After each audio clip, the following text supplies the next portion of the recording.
I'm Bel Bare. This is Sacred Mechanics.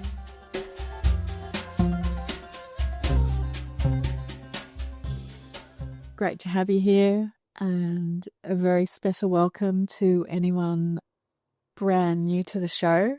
The show itself is fairly new as well.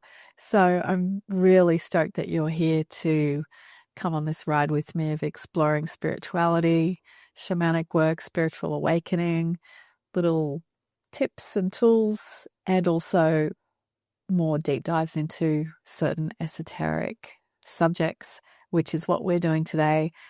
You may have heard in previous episodes, I'm really fascinated by the concept of the Chimera. I have often had these feelings, visions, and experiences that I have two souls or identities in one body, which sounds really whack. Roll with me on this and let's have a look at how this has come up historically and where to take this new info. Have you ever wondered what it would mean to carry more than one soul inside you, not metaphorically, but truly two intelligences inhabiting one vessel? Mystics like Meister Eckhart and Teresa of Avila wrote of the dual indwelling, the human soul and the divine soul existing simultaneously within one being. Here the two souls express the meeting point of human imperfection and divine perfection, and it's a mystical union. Today's podcast theme is something I've pondered for over 20 years, and no matter how deep I dig, I don't have the answers I crave. I have to look inward for those. But for this episode, I'll share with you a slice of the worldview with a dash of my own ideas. Introducing the spiritual chimera, a being that is both plural and singular. Chimera is a term we inherit from ancient myth, so let's begin with the mythic origin, the first chimera. In Homer's Iliad, I'll just quote here, the chimera, an invincible, inhuman monster, but divine in origin. Its front part was a lion, its rear a snake's tail, and in between a goat. She breathed deadly rage in searing fire. In Greek mythology, the chimera, meaning she-goat, was a fire-breathing hybrid creature, usually depicted with the head of a lion, the body of a goat, and the tail of a serpent. You may have seen Victorian-style illustrations of this beast. She was said to be the child of Typhon and Echidna, monstrous beings themselves, and a sibling of Cerberus and Hydra. The hero Bellerophon in Homer's Iliad, with the aid of Pegasus, eventually slew her. But myth is never merely story. You need to look beneath the words, perhaps for the architecture of consciousness in this case. The Greeks were mapping the psyche. The chimera's monstrous composition symbolized the uncontrollable mixture of drives within humans: instinct, the lion; desire and fertility, the goat; and cunning or venomous shadow, the serpent. To face a chimera was to confront one's own amalgamated nature. If we translate myth into meaning, breaking down the symbolism here, in a spiritual context, we can identify that the lion represents power and ego, but it can also symbolize strength and pride when I reflect upon how the lion is used in the Rider-Waite tarot deck. Then we have the goat, which is a favorite for lust, appetite, and instinct. Also back to tarot, it can also represent the devil. And I'd like to also add here that fertility is a concept we can't let go of with the goat too. Also in Norse mythology, this idea of regeneration, which is really important in the context of the soul's makeup. Thor's chariot is drawn by two magic goats that can be cooked and eaten again and again. And then we come to the serpent, hidden wisdom or venomous shadow. And in my understanding, healing as she sheds her skin, renewal. I'd like to add here that some books reference the tail as a dragon's tail, which energetically for me feels nothing like a serpent or snake. The dragon brings a whole new energy, which sort of puts a skew on the meaning a bit. I found the dragon's tail interpretation in an older mythology dictionary, but I found the Homer Iliad interpretation online in a more modern context, suggesting that it's a serpent in that translation. So together they symbolize the inner fusion of drives, the many selves in each of us. And if we look beneath the tail, the chimera becomes less a monster and more a mirror. Is it a mirror of ourself and how we're constructed, or is it a mirror of our shadow, this inner conflict that every human being has? They either are able to observe it or endure it if it's really extreme, or some people have mastered it and just ride all of these personalities and drives with complete confidence and seem to override these inner urges quite easily. Were the ancient Greek storytellers describing what it feels like to be human, and were able to articulate it in, I guess, personifying it with this chimera beast.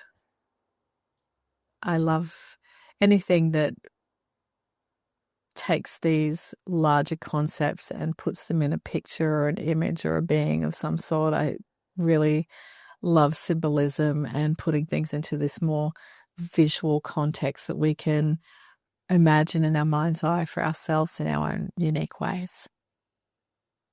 In alchemy, the chimera stands for composite consciousness, the merging of disparate energies into a single form.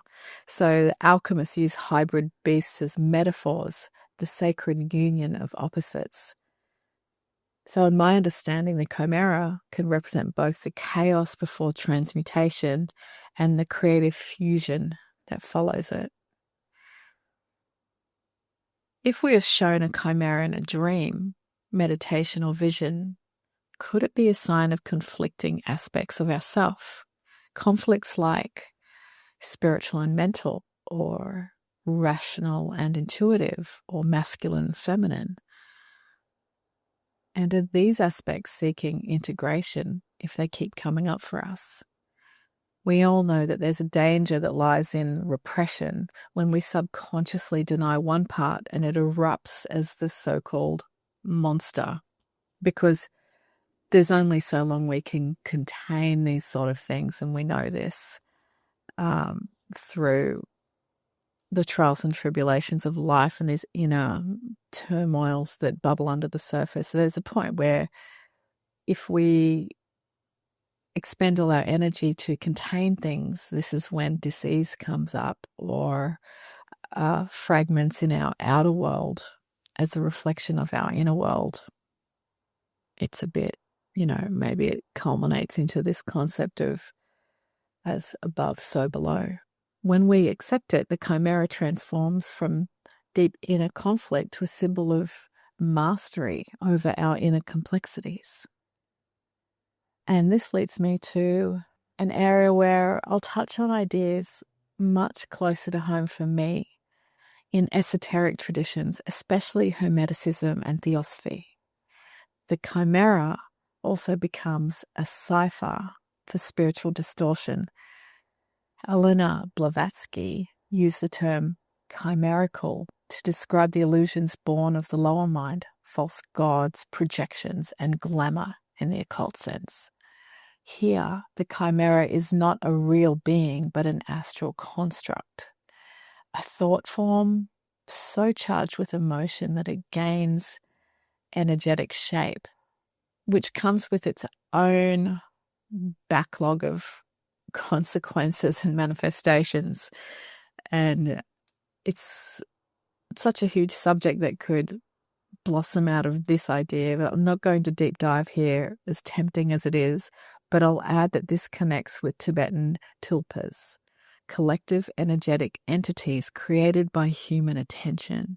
This sounds like something that aligns with the law of attraction, which we do as a collective, and it also reminds me of some of the content in The Eternal News by J.J. Brown, which looks very deeply into thought as matter. It was the book that inspired The Science of Getting Rich, which inspired The Secret. And if you go to fawn.com, you can learn a bit more about the story of that book. It's very rare. It's only in print from fawn.com. And if you really love to pull the thread on that sort of thing, and you also don't mind a bit of scientific thinking being folded into spiritual thinking, it's a really interesting and slightly challenging book to get through, since it's written in 1889 and I believe it's been written by a scientist. Undercover, of course. Okay, so the chimera could represent an energy body formed from psychic fragmentation or collective shadow. A cautionary tale about the monsters we co-create through fear or obsession. And I think we're living in times right now that are a perfect illustration of this. And not in a good way. Okay, I want to get into the really juicy stuff now. Has anyone ever claimed to literally house two souls besides me? It's definitely come up, and Hermetic alchemists use the phrase Anima Duplex, the double soul, across indigenous and shamanic traditions. There are echoes of two-soul motifs. Among many First Nation and Siberian shamans, it's believed that a shaman is born with more than one soul, one that remains tethered to the body and another that can travel to spirit realms. In Celtic shamanism, a person might seem to have an anam, a soul of personality, and an anamwa, meaning a great soul or oversoul, sometimes experienced as a separate entity during trance or initiation. And I can really relate to this, and I can't tell you how thrilled I was to read about this when researching for this episode. It was definitely a feeling of coming home, because I've really had no one to share this with before, and it's sort of an odd thing to raise in spirituality. You don't hear it very much, but it's making sense as I've finally, in my path, reached the understanding that of all the modalities I've trained and this and that, it's ultimately led to this shamanic description of my tools, experiences, and abilities in the spiritual realm. So yes, two souls, perfect. This is actually equipment I need, apparently, for the work that I do. So I'm much more comfortable with it now. So the second soul may not be foreign at all. It might be part of ourselves that we've exiled. And on the other hand, from a shamanic perspective, for those of us called for this work, the shaman's power comes from learning to navigate the traffic between worlds, and having two souls perhaps creates an energetic doorway, guarded or fortified by this duality somehow. It feels like a safety net to me when I'm working. Yeah, it does feel like a safety net, and it's like the energy or the tension between the two souls is like the energetic trampoline almost. I'm not sure how to describe it in actual words. Anyway, I'll leave that. Let's touch on reincarnation and modern metaphysics for a moment. Some Eastern and modern metaphysical schools speak of walk-ins, a New Age concept that appeared in the 1970s. It describes one soul leaving a body, usually after trauma or near death. And I've also heard of this with people having a bad drug trip and other things. And if you've had similar experiences, I would love to hear from you. Anyway, so one soul leaves the body and another, more advanced soul enters to continue the life. Sometimes both are said to briefly coexist during the transition. And I know too, sometimes souls just aren't coping with the body. They're not dealing and they want out. And another soul is organized to take over that body, which sounds like a zombie film, but I'm not wanting to use harsh words in that way, that it's that basic and simple. But a new soul integrates into the human experience to relieve the other soul that's really not dealing with the heaviness of materiality and physicality on this plane. Similarly, in Tibetan Buddhism, advanced lamas may consciously project a portion of their consciousness into another body, a process akin to soul sharing. And in certain past life regression narratives, clients describe feeling overlaid, carrying residues or fragments of multiple incarnations active at once. And I just want to touch on channeling here. I don't think channeling is anything to do with Chimera. Channeling is what it says, where you're allowing another non-physical being or entity, or whatever language you'd like to use, to speak through and have access to our privileged position of a physical body to be able to communicate to others, to write, think, speak, and articulate things.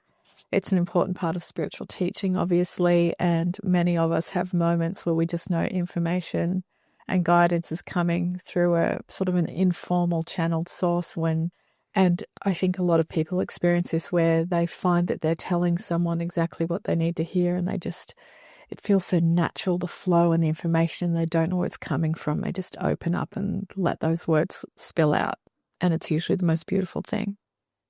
All these stories are pointing to our inner multiplicity as well. So we've got these souls or energies coming in, but there's also this more complicated context within us. You know, where do you feel divided inside yourself? Is there a voice within you that feels foreign but wise? Can you hold both without choosing one over the other? This is a big question for me. I work hard to try and merge both so I can exist in a normal society and function. It's a lot of work, and I'm at my happiest when I'm one or the other and not trying to blend both. But here I am blending both, doing this work actually, and perhaps it's the greatest challenge that's been presented to me for this life, is to be this willow white raven and this Bel Bare. Some of you that know me, I worked as willow white raven and was trained as willow white raven as a name given to me during my spirit training. And my birth name is Bel Bare. So in very recent times, like the last 12 months, I've just started calling myself Bel Bare while doing Willow's work. So there's always this weird disconnect, and I'm working to sort of simplify my life and have a presentation of one personality. But actually, when I'm doing all the different kinds of work that I do, there is definitely there's a polarity of the energy, which is my secret sauce. How about you? Let me know if you know exactly what I mean, if you feel like there's a few things going on, and do you struggle with aligning them, or do you let each have its own voice? The Chimera teaches us that the soul is not singular in the sense of how it is constructed, and perhaps it is an energetic ecosystem. Spiritual growth and the path to contentment, or getting in the flow, is the art of harmony between all these forces that ignite your spirit. Our inner polarity needs acknowledgement as part of the process of spiritual unfurlment. I love that word, unfurl. It is so visual to me and explains so much about what happens to us as we awaken spiritually. I think unfoldment is used a lot as well. I think there's a book I have called Spiritual Unfoldment. It's very beautiful. maybe there aren't two souls in one body, but maybe every soul is already a crowd. This is a really interesting concept. I'm not sure if I believe it to be true, but I'm throwing the concept out there. Are we made up of a sacred collage of all we've been and all we will become? I would say that science and biology would say, yeah, this is how genetics work. And I'm just wondering spiritually if we built the same or not. I just feel like maybe our souls are cleaner than that, with coming in pure and clean without all this other stuff, but maybe not. But maybe it's a magical mix between the atomic structure of our physiology in our body combined with the energy of our souls that gives this fingerprint or this blueprint for us to work with. Oh, that seemed a lot, like quite a few things there. And I really hope you found it interesting and maybe activated some things within you, some realizations, or has inspired you to look into your own areas here of doing some deep dives and getting into the books. I always talk about hitting the books and using books because I don't find that all the information on the internet is the best way to learn. It's not bad, but it's also good to double check things and cross-reference and printed, published books, preferably before the internet. Preferably before the 90s. The old stuff is the good stuff, and then we can build upon it and cross-check and reference more modern scientific understanding and breakthroughs with things, and just build a world of knowledge for yourself that suits you and to follow information that you feel drawn to. And if you're new to the spiritual path, I'm so happy you're here. What an exciting time for you. You can learn more about me and what kind of work I do on my website, sacredmechanics.com. And while you're there, you'll see Begin Again, a 10-day self-paced course I designed to help you clear mental fog, realign your energy, and reconnect with your own inner direction. I've set it up so that you have bite-sized video lessons you can play anytime, simple rituals, guided meditations, and reflective journaling. You'll build lasting momentum to help you go inward, get clear, and move forward with purpose. And you'll see that it's really inexpensive at the moment. It's just $44 Australian for the course, and you can use it again and again and again. You're just one small step away from your fresh start. So check out Begin Again. Thanks, everyone. I'm really enjoying getting this information out to you, and I'm hearing back from some of you about how this has impacted you, and it's raising questions as well as discussion and conversation, and that's what this is all about. So I'll see you in the next episode. Thanks for listening. I'm Bel Bare, and this is Sacred Mechanics.